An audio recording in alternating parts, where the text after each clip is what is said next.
Kaibigan, alam mo ba na ikaw ay napakapalad sa oras na ito? Mapalad ka sapagkat ikaw ay kasama namin dito sa oras ng pag-aaral na ito'y pag-aaral sa salita ng ating Panginoong Diyos. Ang programang ito ay magbibigay sa iyo ng kaalaman patungkol sa Diyos at kung sino siya sa iyong buhay. Ito po ang iyong lingkod, Pastor Ray Urbi, bilang facilitator sa ating pag-aaral sa oras na ito. Binabati ko ang lahat ng ating mga viewers mula sa Luzon, Visayas at Mindanao. Ganon din sa mga masisigasig na iglesia sa Pangpalay, ganon sa Kitag, sa Magallanes, dun sa Lipa, sa Naik, sa Rizal, at saka sa Romblon, sa Leyte, sa Bukidnon, sa may San Bernardino, California, sa Lumalinda, Tagalog, at sa buong mundo. Dalangin namin na ang lahat na hindi ko pa napangalanan ay pagpapalain tayo o kayo ng ating Panginoong Diyos. Maraming salamat sa mga masisipag na nagsusulat dyan sa comment section sa YouTube platform. At ito'y ibinabahagi sa mga kapatid, mga kaibigan, ang programang ito. Kasi dito namin nalalaman at kung saan nakakarating ang programang ito. Kaya kaibigan, pagpalain ka ng Panginoong Diyos. Ganon din sa mga sumusubaybay at nakikinig sa AWR 89.1. Dalangin namin na kayo ay patuloy na palalakasin ng ating Panginoong Diyos. Kaya ang ating patuloy na makakasama dito sa studio ay ang ating mga magigiting na lalaki ng Panginoong Diyos. Una dito ay ang ating butihing pastor, si Pastor Abe Del Rosario. Siya po ang ating Publishing Ministries and Spirit of Prophecy Director ng Northern Luzon, Philippine Union Mission. Kumusta kayo, Pastor Abe? Mabuti, Pastor Ray at Pastor Jules, at gayon din sa ating mga viewers. Nakakatuwa na kayo ay makapiling sa pag-aaral ng lesson natin ngayon. At huwag niyong kakalimutan, mga kapatid, na ang pinakamahalaga sa buhay na ito ay inyong kalusugan. Kapag nawalan ninyo ang kalusugan ay tila bagang nawala na ninyo lahat, Pastor Ray. Kaya nga po, atin pong pinopromote itong Health and Home. Ito ang flagship ng Philippine Publishing House. Mag-unahan kayo, mga kaibigan, sapagkat ito ay tinatalakay dito yung home nursing, child training, at yung mga advanced information about science and health. So ito ay available sa mga LEs natin at pumunta kayo sa mga ABC operation natin na malapit sa inyong mga missions and conferences. Then at the same time ay meron tayong ministry. Itong taon na ito na yata yung last na issue ng The Great Controversy at meron tayong second wave ng distribution nito sa June 21 at sana po ay makisangkot kayo, makibahagi sa pamimigay ng The Great Controversy Project 2.0. Yung slogan natin ay Read Before You Give. Then, kung gusto nyong maging maayos ang pamilya ng inyong mga anak, ay regaluhan ninyo at bumili kayo ng Messages to Young People. At magkakaroon ng napakatatag na pamilya, maayos na tahanan. At alam natin ang pamilya, ang small unit of society na nagpapaunlad sa pamayanan, sa iglesia at ang bayan ng Diyos. So, meron din pang promotion, mga kapatid, na huwag niyong kalimutang bumili ng Bible stories o Bible Friends. Yan po ay bedtime stories. Hindi sayang yan para sa inyong anak kasi huhubugin ninyo na perpekto ang kanilang buhay at sa magitan po ng gabi-gabing pagkukwento sa inyong mga anak ay madadala ninyo ang kanilang buhay doon sa langit na bayan. Ang pangalawang makakasama natin dito ay isa ring magiting, masigasig na lalaki ng Panginoon Diyos, si Pastor Jules Bermudez. Siya po ang ating Sabbath School and Personal Ministries Director dito sa Northern Luzon, Philippine Union Mission. Kumusta kayo, Pastor Jules? Mabuti naman, Pastor Ray at Pastor Abe. At ganoon din ating mga kasama na viewers sa atin pong programang Oras ng Pag-aaral. Kayo po'y binabati namin ng isang magandang oras sa inyong lahat. Ang mga taga-Pilipinas at mga taga-ibayong bansa, nasan man kayo naroroon, na sana pagpalain kayo ng ating Panginoong Diyos. Meron din tayong viewers na galing sa Bugasong Antique, Tagudtod North, si Brother Junard Bayog and family. Binabati namin kayo, kapatid. Sana ay patuloy kayong nanonood sa atin pong programang Oras ng Pag-aaral. Alright, maraming salamat sa ating pagpapatuloy. Nais kitang aniyahan sa isang panalangin. O Panginoong Diyos sa manaming banal, kami po ay lumalapit minsan ulit sa inyo sapagkat napakabuti niyo sa amin, kayo ang aming buhay. Dalangin namin, Panginoong Diyos, na nawa ang iyong presensya sa pamamagitan ng ministeryo ng Banal na Espiritu ay sumasa amin. Sa aming pag-aaral ay maaralan kami, malaman namin ang mga katotohanan ito at maisakabuhayan at maging pagpapala kami, magiging banal, patuloy na matuwid at mayroong pag-asa ng bawat isa sa amin sa pag-asa ng buhay na walang hanggan. Patawarin kami, Panginoong Diyos, sa aming mga kasalanan. Ito hiling namin sa pangalan ng aming Panginoong Jesus. Amen. Amen.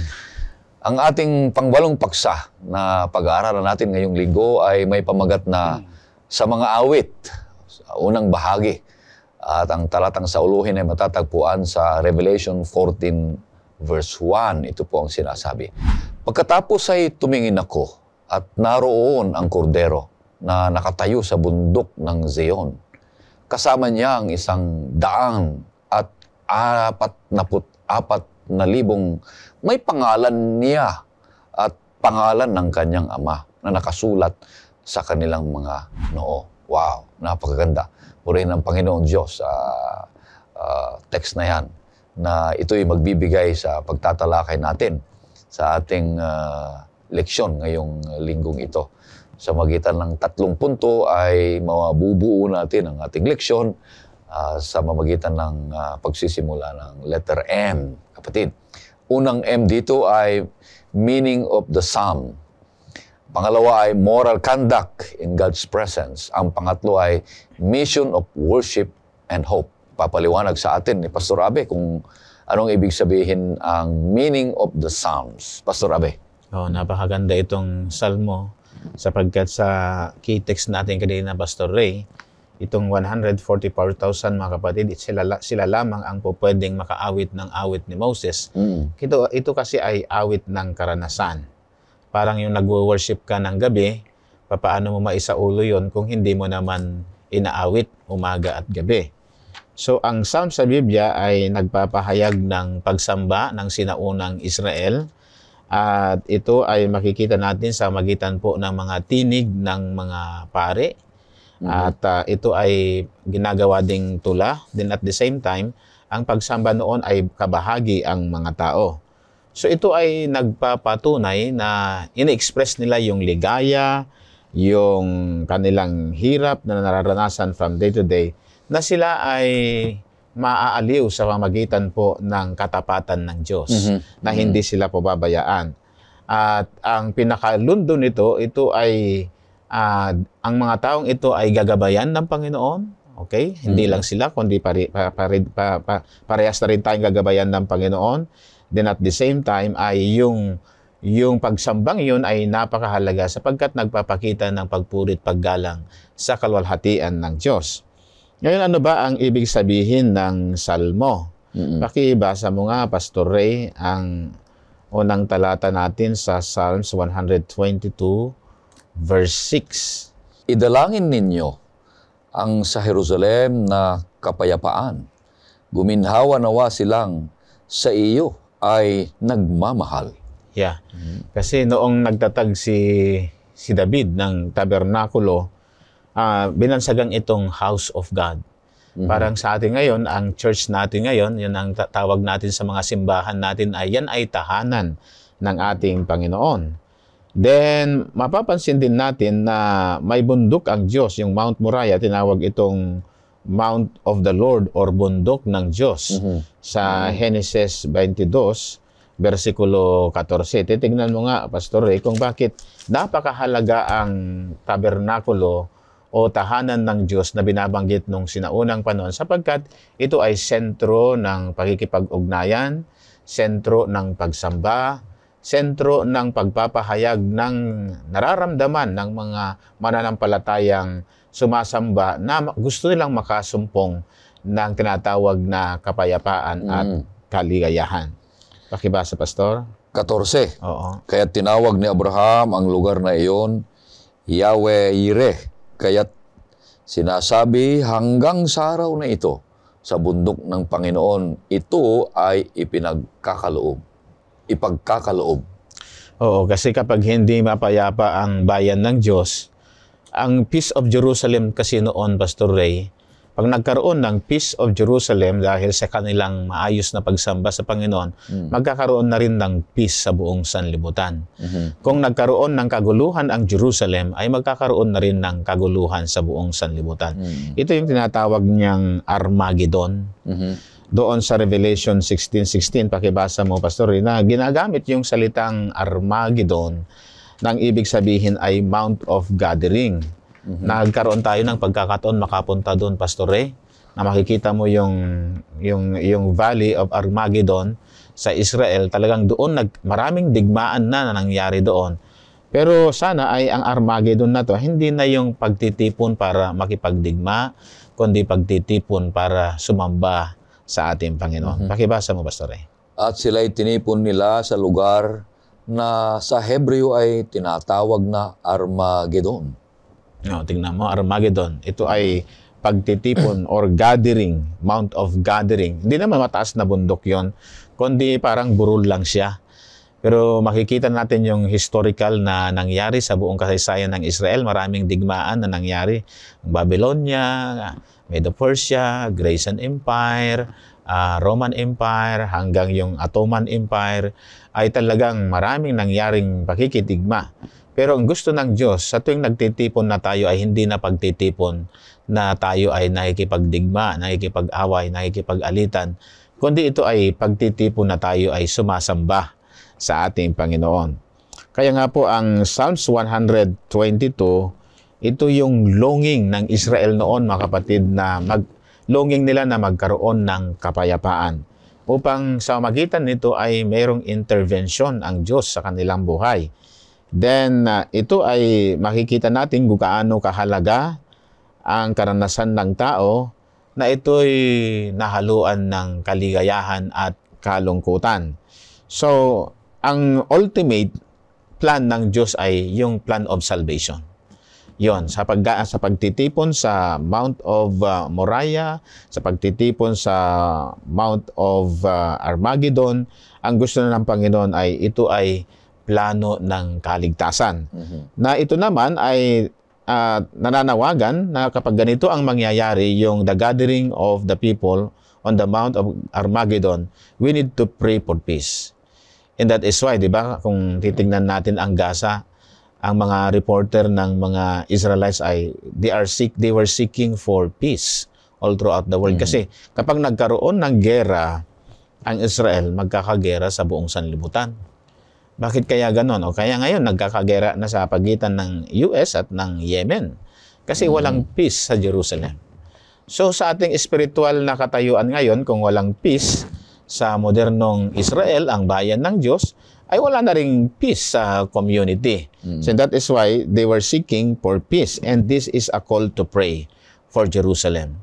Ito yung panawagan na ipag-pray natin na pagdating ng panahon, bababa ang bagong Jerusalem, ang piniling syudad ng Diyos, na kung saan dito makikita ang totoong pagpapasimula ng kapayapaan, ang syudad na pinili ng ating Panginoon, na ito'y sumisimbolo sa kanyang presensya at ang ating spiritual na tahanan, Pastor Ray.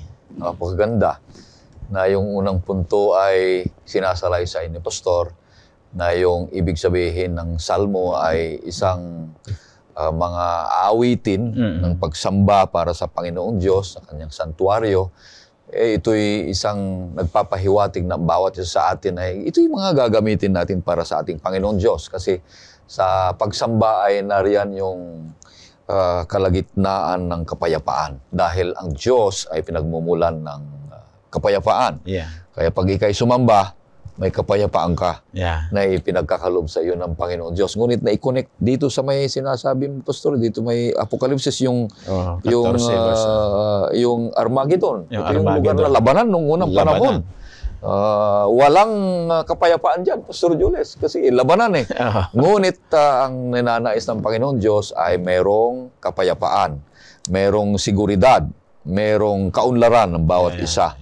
Kaya nga't doon sa Armageddon, nais ng Panginoon Diyos na doon nga tayo sumimba na magkakaroon sana ng kapayapaan. Pero yung Armageddon ay labanan na sa darating ng panahon na labanan na yun ay pinag-aagawan kung yung tamang sasambahin ang Diyos o yung kaaway.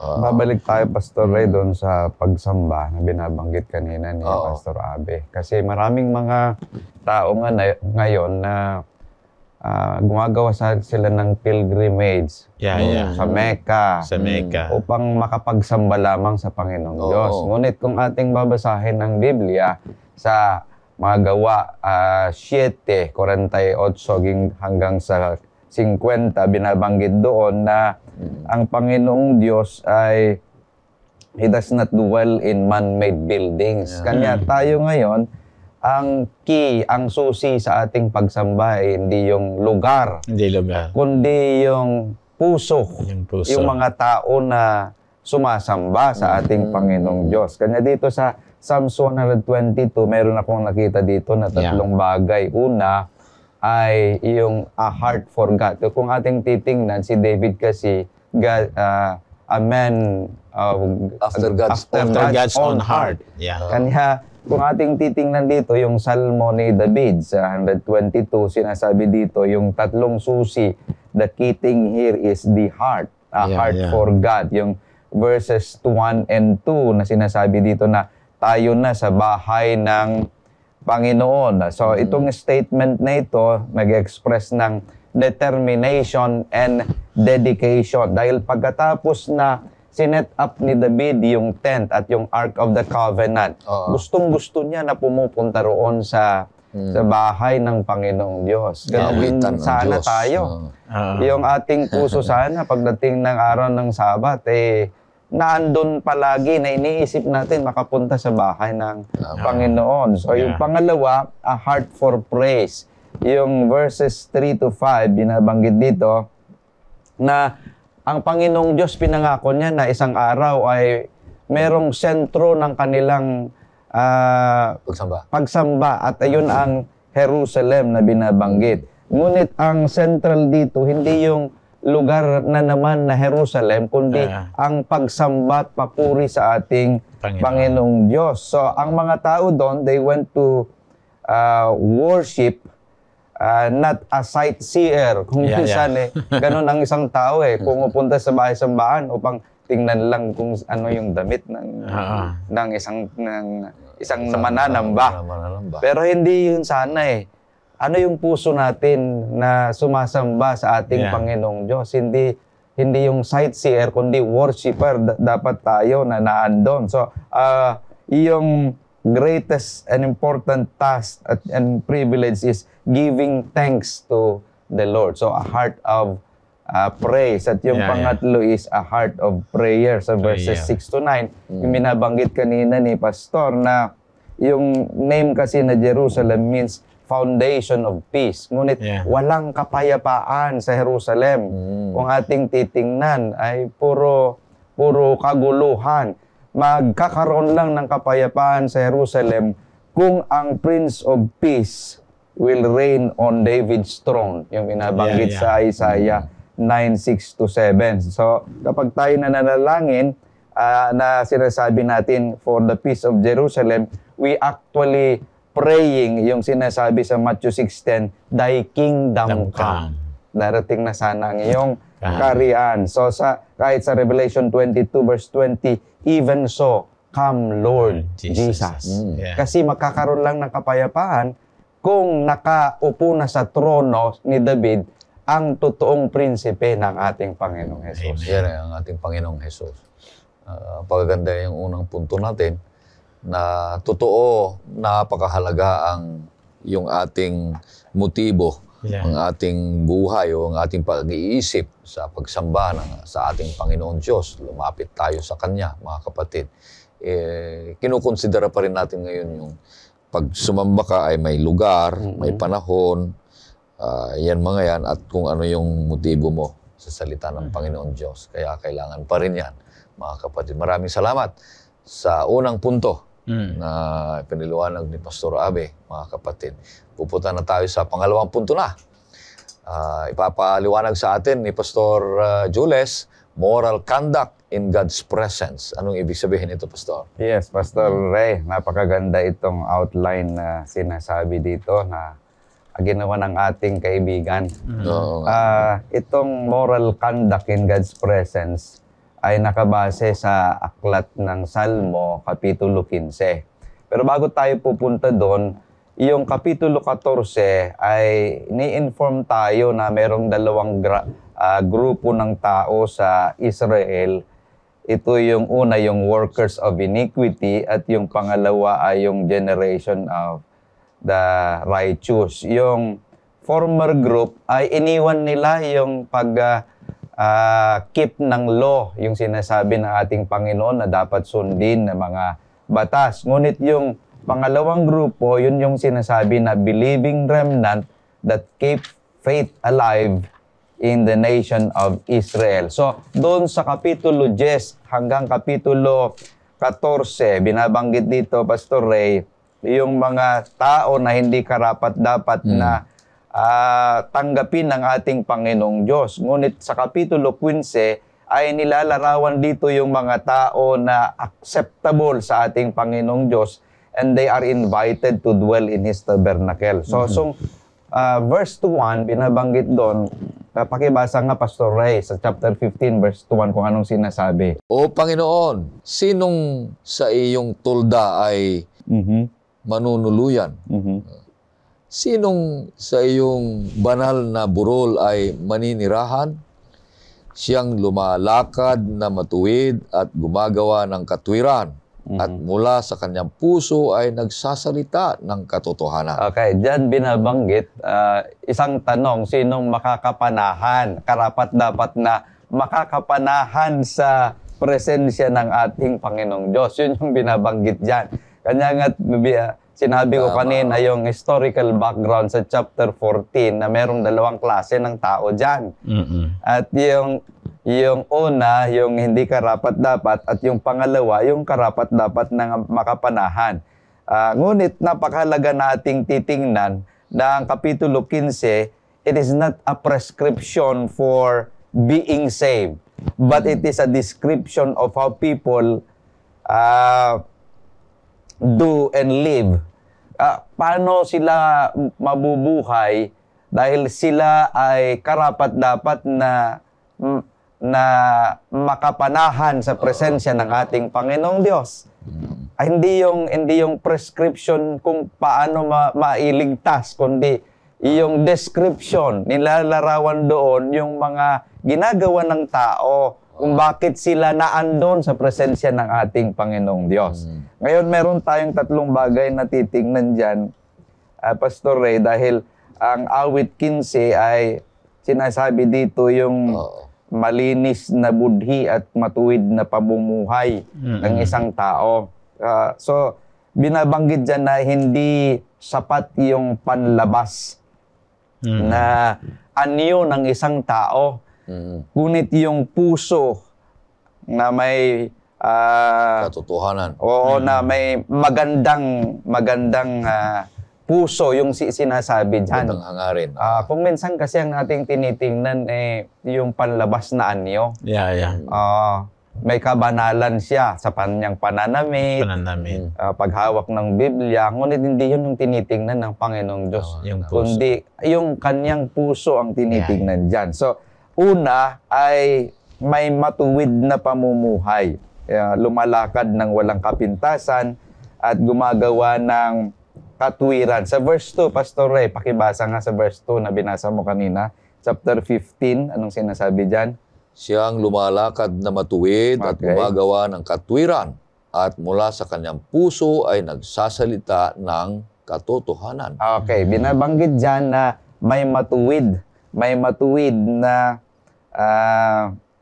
pamumuhay. So lumalakad siya ng walang kapintasan at gumagawa siya ng katwiran. Yung pangalawa, Sa verse 3, anong sinasabi dyan, Pastor Ray? Siyang hindi naninirang puri ng kanyang dila, Mm-mm. ni sa kanyang kaibigan ay gumagawa ng masama, Okay. ni umaalipustaman sa kanyang kapwa. Okay. Yung pangalawa dyan ay may malinis na pananalita. Yung una, matuwid na pamumuhay. Yung pangalawa ay malinis na pananalita. Sa verses 4 and 5, anong binabanggit dyan, Pastor Ray? Na sa mga mata niya ay nahahamak ang isang napakasama, kundi pinararangalan ang mga natatakot sa Panginoon at hindi nagbabago kapag sumampa kahit na ito'y ikasasakit. Okay. Diyan, binabanggit Sumumpa. na merong matatag na paninindigan. So, yung tatlo na M na yon, una, matuwid na pamumuhay, malinis na pananalita, at matatag na paninindigan. Yun yung binabanggit dyan sa verses 2 to 5 sa chapter 15 ng Psalms, na kung saan ay sinasabi dyan na ito yung description ng isang tao na nananahan, karapat-dapat na manahan sa presensya ng ating Panginoong Diyos. At ang awit Kapitulo 15, hindi lamang para sa pagsamba sa templo sa panahon ni David, kundi may eschatological na kahulugan ito dahil ito'y patungo sa paghahanda sa pagharap sa Diyos sa kanyang banal na bundok. Kung ating titingnan sa Hebreo 12, 22 hanggang 24, na ang simbolo ng banal na bundok ay ang langit. So tayo ay naniniwala na ang paghahanda para sa langit ay nangangailangan ng pamumuhay na pinabanal sa pamagitan ng kapangyarihan ng ating Panginoong Jesucristo. Kanya nga't sa Apokalipsis 14:12, anong sinasabi doon, Pastor Ray? Narito ang panawagan para sa pagtitiis ng mga banal, sa mga tumutupad sa mga utos ng Diyos at humahawak ng matatag sa pananampalataya ni Jesus. Okay, here are the patience of The saints. the saints. Bakit sila'y naging santo? Sinasabi dyan, because they keep the commandments of God and have the testimony of Jesus. So sila ay namumuhay na pinabanal sa Pananampalataya pamagitan ni ng Jesus. kapangyarihan ng ating Panginoong Amen. Jesus. Napakaganda yung pangalawa din, ano? Ito'y tinuturuan tayo ng tamang anyo, tamang itsura, tamang paggalaw o pagkilos sa pagsamba sa ating Panginoon Diyos. Pero iyon ay galing sa loob. Oh. So kung ano yung nasa labas, pinakikita mo yung pananalita mo, yung pagtingin mo, sinasabi dito, ang ganda. Ipinapakita kung ano yung nasa loob mo. So, oo, mahalaga din naman yung itsura mo, yung lahat ng anyo mo, pag sa pananalita mo, yung kilos mo, pero mas mahalaga naman dapat yung sa loob, puso, na nababago dahil yun ang nais ng Panginoon Diyos na baguhin ng bawat isa sa atin. At ang huling baguhin niya yung ating flesh, yung ating katawan. Yan ang huling baguhin niya sa kanyang pagdating. Pero baguhin niya muna yung pag-uugalan natin. Yung pananalita natin, lahat ng mga yan ay yung moral conduct in God's presence, mga kapatid. Ano po? Yeah. Napakaganda, Pastor Ray, kasi ano bang inuugali natin kapag tayo ay nasa loob ng pagsamba sa Panginoon? Oo. So lahat yun ay balance. Yung kung ano ang nilalaman ng puso mo, yun din ang inilalabas ng buhay mo. Kasi nandun ka sa loob ng simbahan, magre-reflect sa iyo doon yung here is the patience of the saints, here are they that they keep the commandments of God. Kasi itong Psalms 15 ay nandoon tinatalakay yung upright na pakikipaglakad natin sa ating Panginoon. So yung mga negative behavior na diniscuss mo kanina, Pastor Jules, ay hindi na dapat makita sa atin. Yung pagsisinungaling, yung paninira, yung panlilinlang, na binasa kanina sa Psalms chapter 15, verse 2, pag-aalipusta sa mga tao ay hindi makikita sa bayan ng Diyos kasi meron kang faith of Jesus. So kung meron kang faith of Jesus ay embodied yung totality ng pagkatao ni Kristo na nakikita sa atin. Hindi na yung pagkataong nakikita, yung lumang pagkatao na yun ay nailubog na doon sa tubig at ngayon ay bagong nilalang na tayo. So, kaya nga, hindi na yung si Pastor Orbe, Pastor Jules ang nakikita, kundi si Kristo na ang nakikita sa buhay kasi nananahan si Kristo sa puso natin. May nabasa ako, Pastor Ray, Pastor Abe, dito sa sulat ni Ellen White sa Steps to Christ na yung kabanalan sana ay nakikita araw-araw sa ating buhay upang yung karakter ng ating Panginoong Hesus ay mai-reflect natin dahil binabanggit din yan na when the character of Christ will perfectly reproduce to His people, then He will come to claim them as His own. So sa araw-araw sana makikita yung kabanalan sa atin at ang ating Panginoong Hesus ang siyang magliliwanag at makikita ng iba. Amen. Maalala ko yung mga karanasan ng mga Israelita nung sila'y naglalakad patungo sa Kanaan. Kung meron silang hindi nagustuhan sa leadership ni Moses, nandyan na yung complain. Nandyan na yung murmuring. Nandyan na yung siraan. Nandyan na yung gustong palitan. Ay, lalo na nung nag-report yung 10. 10 ba yun? O 12? Na tribo. 12 spies. 10 yung, biro mo yan, 10 yung negative. 2 lang yung positive. 10 yung nawala na ng pag-asa. Mga kapatid, ganoon din tayo. Nasusubok tayo, una, kung may mga problema dumarating na unexpected na hindi mo talaga inaasahan. Doon mo makikita kung sino yung tao. Amen. Kung totoo yung pananampalataya niya o hindi. Kung mapagpasensya siya, o mareklamo siya, o anong klaseng tao yan, makikita mo. Maging mayaman yan, mahirap yan, anumang klaseng tao tayo. Mga kapatid, kung tayo talaga ay naghahanda para sa Panginoon Diyos, ngayon na, seryosohin na natin ang buhay natin na naaangkop sa pagkalooban ng ating Panginoon Diyos. Naghahanda tayo para sa langit. Kaya kailangan tayo magpakita ng tamang pag-uugaling pagsamba sa Panginoon. Mas angat tayo kaysa buhay ng mundo sa pamagitan ng pananampalataya. Makikita sa atin yung espiritualidad o reflection ng buhay ng ating Panginoong Hesus. Pupunta na tayo sa pangatlo, Pastor. Pangatlong punto. Na letter A, mission of worship and hope. Anong ibig sabihin nito, Pastor Abe? Kasi alam naman natin na lahat ng digmaan na nangyari sa buong sanlibutan ay ang gusto ng mga world leaders ay sila'y sambahin.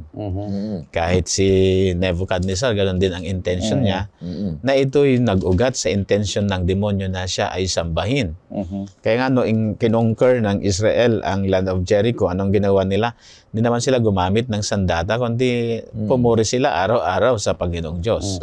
So, meron tayong mission of worship na ang pakikipagdigma natin ay hindi na pakikipagdigma sa laman, kundi ito'y pakikipagdigma sa Espiritu.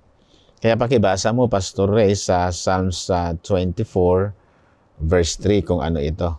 Sinong aakyat sa bundok ng Panginoon at sinong tatayo sa kanyang dakong banal? Yan, kailangan mong iangat ang kalooban ng Panginoon. Kasi yung the hill of the Lord, yung kanina yung Mount Moriah, di ba? Yun ay center ng pagsamba. Yun ay unang banal na talagang doon nag-alay si Abraham bilang kanyang pagpuri at pagsamba sa Panginoon. Nang iaalay pa nga niya ay yung kanyang anak. Parang tayo din, kapag tayo ay nagkaroon ng child dedication, pag okay na yung mga anak natin, inaalay natin sa Panginoon ang ating mga anak, hindi para kikitlin ang buhay, kundi dinadalangin natin na ang batang ito ay babait siya, ang buhay niya, ipamumuhay niya ang pamantayan ng Panginoon, at makikita sa kanya ang likas ng ating Panginoong Diyos. So dito sa Psalms chapter 24, makikita natin dito yung nature of worship na ito'y panawagan ng tinatawag na pagpapakabanal sa ating pong buhay. Siyempre, kapag tayo mananambahan, ay ninanais ng Diyos na tayo ay magpakabanal.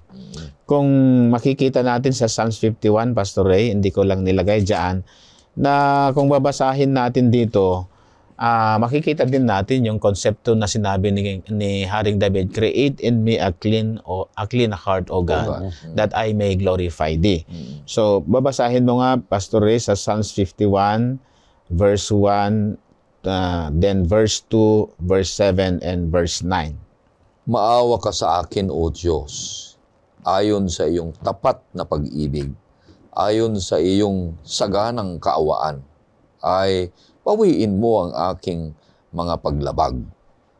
Hugasan mo akong lubos sa aking kasamaan, at linisin mo ako sa aking kasalanan. 7. Linisin mo ako ng isupo, at ako'y magiging malinis. Hugasan mo ako, at ako'y magiging higit na maputi kaysa niebe. Verse 9. Ikubli mo ang iyong mukha sa aking mga kasalanan, at pawiin mo ang lahat kong mga kasamaan. Yan yung paglilinis na gustong mangyari ni David kasi nandun siya para pumuri sa Panginoon. Alam naman natin ang background ng ating sinaunang mahusay na bayani ng bansang Israel. Siya talaga ay maraming pagkukulang sa Panginoon at karimari-marim na pagkukulang at pagkakasala ang kanyang nagawa. Ngunit nung siya'y lalapit na sa Panginoon, tandaan natin ang salmo ay salmo ng pagpuri at pagsamba. Salmo ng paghahanap ng presensya at kapayapaan na ipagkakaloob ng Panginoon. Kaya dinalangin niya doon na linisin mo ang aking puso, O Panginoon. Okay? At alisin mo ang aking mga kasalanan. Hugasan mo ako. Kasi yung salitang purge ay malalim yung salitang purge Kapag tayo ay maghugas ng plato, for just example, ay talagang babanlawan mo. Pagkatapos mong banlawan, sasabunan mo. Pagkatapos mong sabunan, babanlawan mo ulit. Pagkatapos mabanlawan ay pupunasan mo ng malinis na panglinis ng plato. Yun yung ninanais ni David na talagang purge me with the hyssop of your salvation. Yung hyssop ay sabon yun hyssop paglilinis. So ito yung nangyari, mga kapatid, na ang Salmo 51 ay isang salmo ng paglilinis, pagdadalisay ng puso. Ang isa pa, Pastor Ray, dito ay doon sa Psalms 51, verses 10 to 19. Tignan mo nga at babasahin natin kung ano itong mga sinasabi ni Haring David. Lumalang ka sa akin ng isang malinis na puso, O Diyos, at muli mong baguhin ang matuwid na espiritu sa loob ko. Sa iyong harapan ay huwag mo akong paalisin, at ang iyong banal na espiritu sa akin ay huwag mong bawiin. Ibalik mo sa akin ang kagalakan ng iyong pagliligtas, at alalayan ako na may espiritong nagnanais.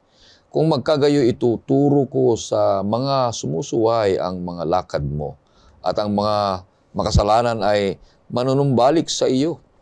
Iligtas mo ako, O Diyos, mula sa salang pagdanak ng dugo. Ikaw na Diyos ang aking kaligtasan, at ang aking dila ay aawit ng malakas tungkol sa iyong katwiran. O Panginoon, buksan mo ang mga labi ko, at ang aking bibig ay magpapahayag ng papuri sa iyo, sapagkat sa alay ay hindi ka nalulugod, kung hindi ay bibigyan kita. Hindi ka nalulugod sa hantog na sinusunog. Ang mga hain sa Diyos ay bagbag na diwa, isang bagbag na nagsising sa puso. O Diyos, ay hindi mo hahamakin. Yan yung nakita natin, Pastor Ray, Dito, ito ay nagpapaalala sa atin na kapag tayo lumapit sa presensya ng Diyos, Pastor Ray, ay kinakailangan na malinis ang ating mga puso at tayo ay maging mapagpakubaba. So ito'y kinokonek niya tayo sa ating misyon. Nakita mo yung mga keyword dyan sa binasa mo, Pastor Ray, nandyan yung salitang lalangin, baguhin, at ibalik mo ang aking dating kalagayan. So nandoon siya. So ito, ito'y kinoconnect niya sa ating misyon para sa lahat ng mananampalataya na hanapin natin ang pagpapakabanal at ipamuhay natin ang ating pananampalataya. Na ang kaugaliang ito ay nagdadala sa atin o dinadala natin ang iba patungo sa ating Panginoong Hesus. Then at the same time, ini-encourage tayo na makibahagi tayo sa redemptive work ng ating Panginoon. So kung tayo ay nakaranas ng ganong karanasan, ipaparanas din natin ito sa ating kapwa upang tayo, mga kapatid, ay magiging sisidlan ng kapayapaan at pag-asa para sa ikaliligtas ng buong sambahayan ng ating Panginoon. So, napakahalaga ito na ang salmo ay magkaparehas na ginagamit, na sinasalamin natin kung paano tayo nagtiyaga at nagtiis. At ipinapakita natin dito na ang Diyos ay kanyang tutuparin lahat ng kanyang mga pinako kung tayo magpapakumbaba at hihiling ng kanyang pagpapala sa ating buhay. Napakaganda nito, mga kapatid. Mission of worship and hope. Yeah. Ang misyon ng pagsamba ay yung ating buong isip at puso ay nasa Panginoong Diyos. Para ito'y mababago ang ating pag-uugali. Napakaganda yung pinabasa mo yung una sa akin. Ang tanong ay, sabi ay, sinong aakyat sa bundok ng Panginoon? At sinong tatayo sa kanyang dakong banal? Yung baba niya pala, pastor, nandito. Ang sagot. Siyang may malilinis na kamay at may pusong dalisay.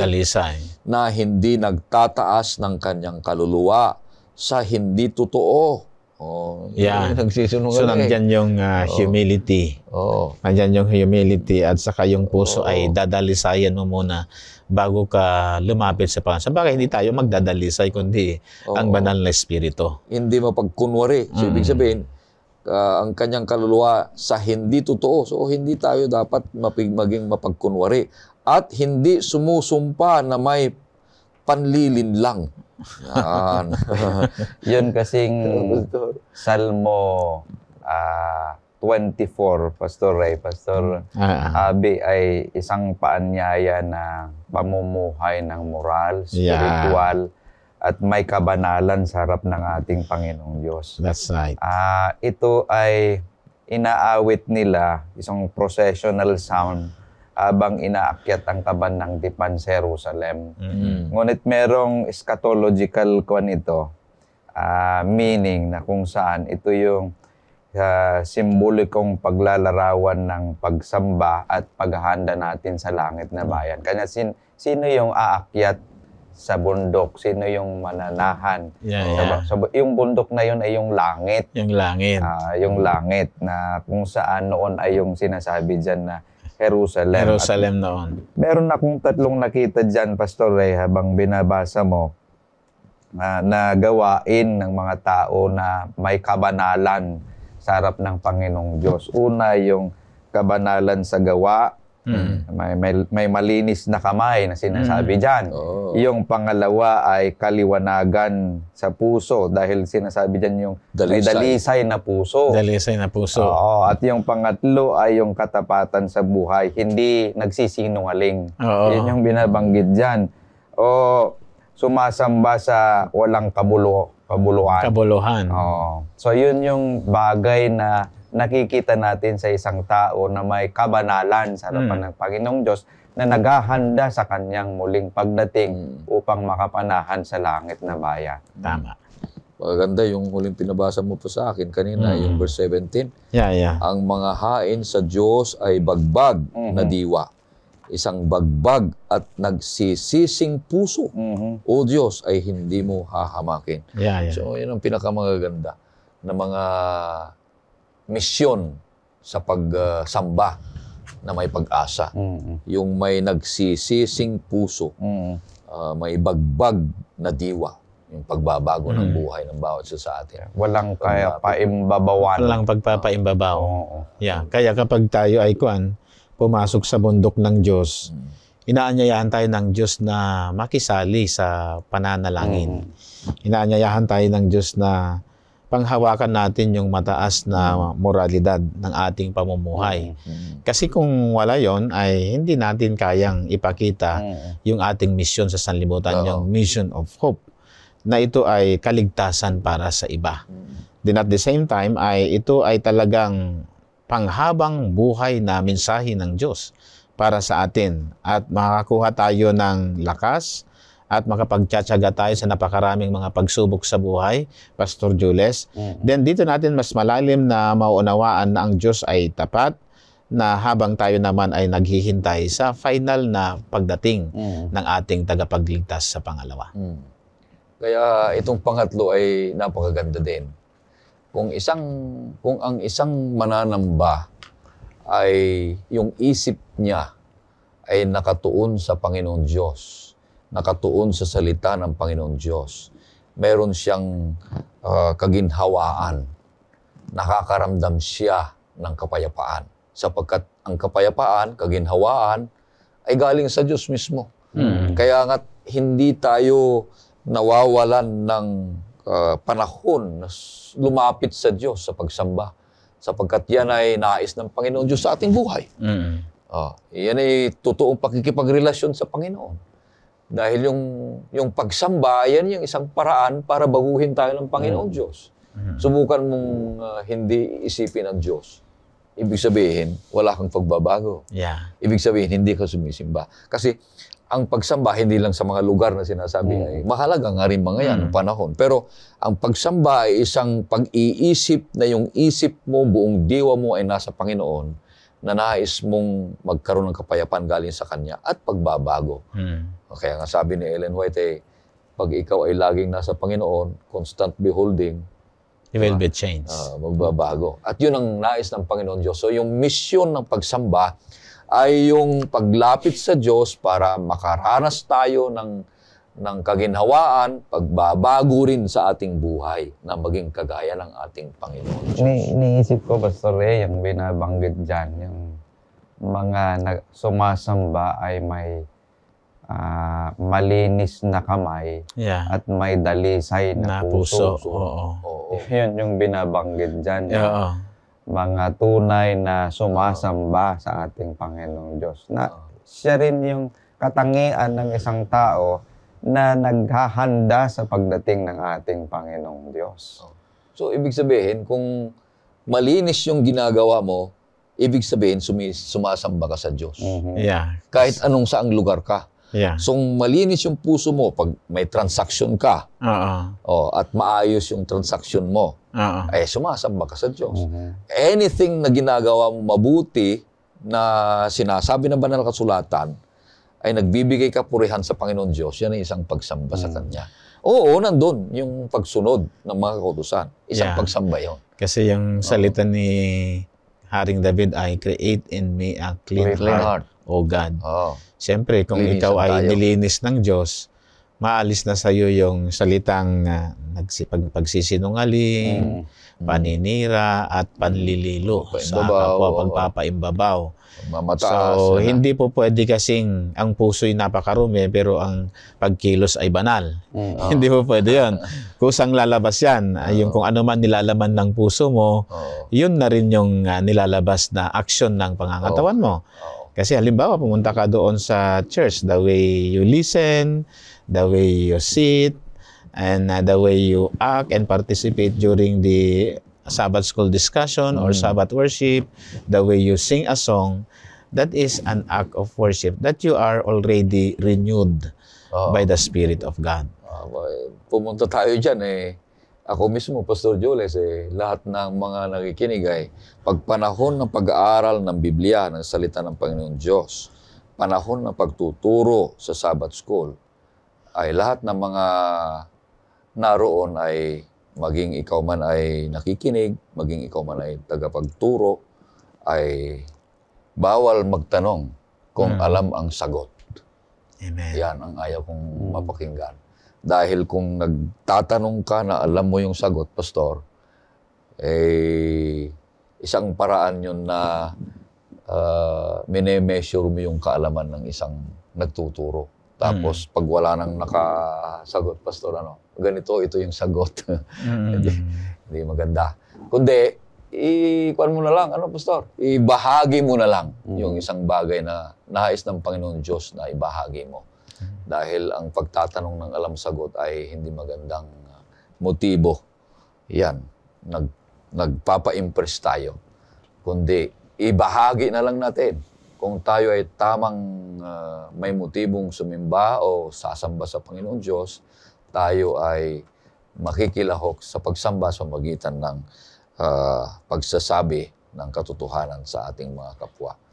Alright, so purihin ang ating Panginoon Diyos. Maraming salamat, Pastor Abe, Pastor Jules, sa ating pag-aaral ngayong linggo. At ganoon din ang ating mga kapatiran, mga kaibigan na sumusubaybay sa programang ito. So, sa ating pagtatapos, at huwag niyong kakalimutan, yung 3 M sa ating leksyon ay meaning of the Psalm, moral conduct in God's presence, mission of worship, and hope. Bago tayo manalangin, ay makakarinig muna tayo ng isang awitin.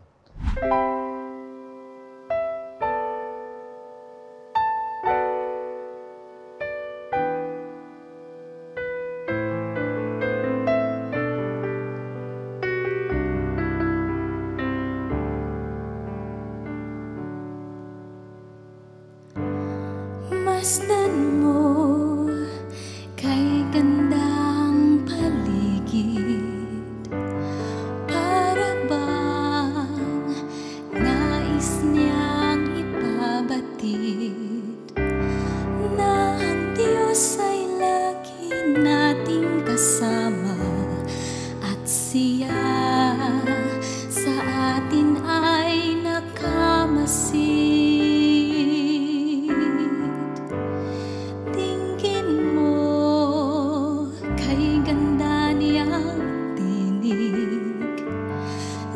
Taglay ng hangin na nasa paligid, nagpapahayag ng kaniyang pagmamahal, at tayo'y tinatangi niyang labis.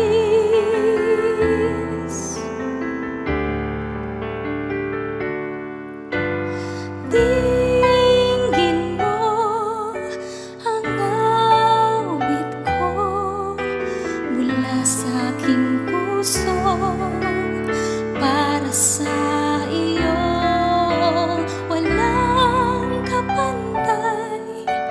Pag-ibig mo, O Diyos, sa'yo inaalay ang awit ko.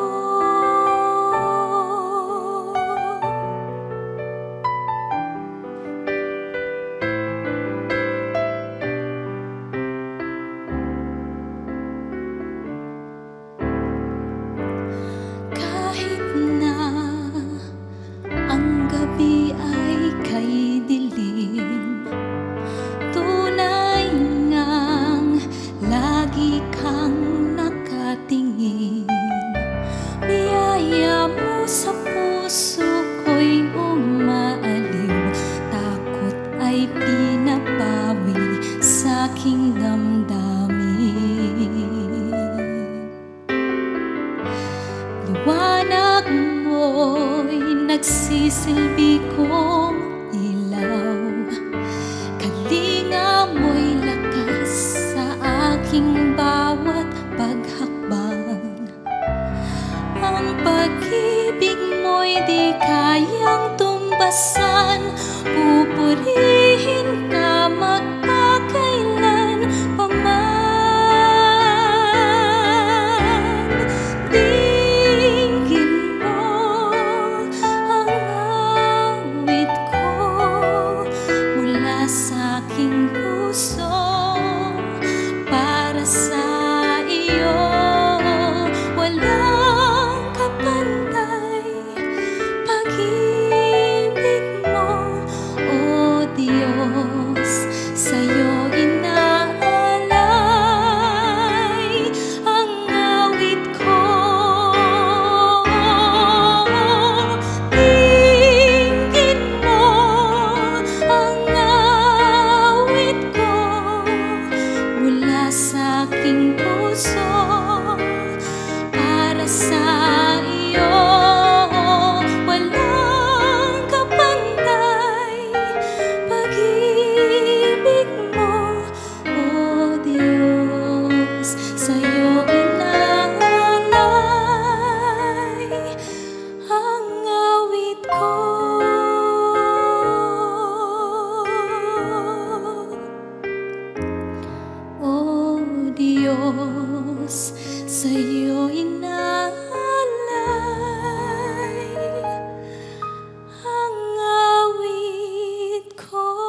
Angeles. Tayo manalangin, mahal naming Diyos ng tahanan nasa mga langit. Muli kami nagpapasalamat sa iyo, Panginoong Diyos, na binigyan niyo kami ng pagkakataon upang pag-aralan ng iyong mga salita. Salamat, O Diyos, sa aming mga kapatid, aming mga viewers na nakasama namin, O Diyos, sa amin pong pag-aaral ng inyong mga gintong salita. Aming hinihiling sa inyo, O Diyos, Yes, Lord. bilang inyong paanyaya na kami mamuhay ng isang may kabanalan sa inyong harapan. Tulungan nawa kami sa pamagitan ng inyong banal na Espiritu. Kami po ay gabayan sa amin pong paglilingkod at pagsamba sa inyo, na kung saan ang makikita sana sa aming mga ginagawa ay ang mga katangian ng aming Panginoong Hesukristo. O Diyos, itago niyo kami sa inyong katwiran at linisin kami sa aming mga kalikuan. Kagaya ng hinihiling ni David, nalikhain sa amin ng bagong puso, O Diyos, upang kami mapamuhay ng kalugod-lugod sa inyong harapan. Yes, Lord. Amin nang hinihiling, O Diyos, na buksan ang pintuan ng langit at ibuhos ang pagpapala na kakailanganin ng bawat isa sa amin. Dahil itong aming hiling sa matamis na pangalan ng aming Panginoong Hesukristo. Amen. Amen. Purihin ng Diyos. Maraming salamat, kaibigan, sa patuloy niyong pagsusubaybay sa programang ito, Oras ng Pag-aaral. Mahal ka ng Diyos.